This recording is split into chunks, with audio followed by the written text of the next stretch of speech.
our previous video, we covered the differences between replacement hiring and succession planning.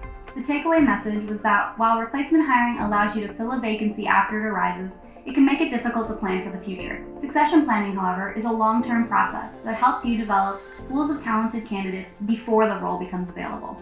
This keeps high-potential employees engaged while ensuring your company is prepared for whatever comes its way. However, succession planning and replacement hiring are not mutually exclusive.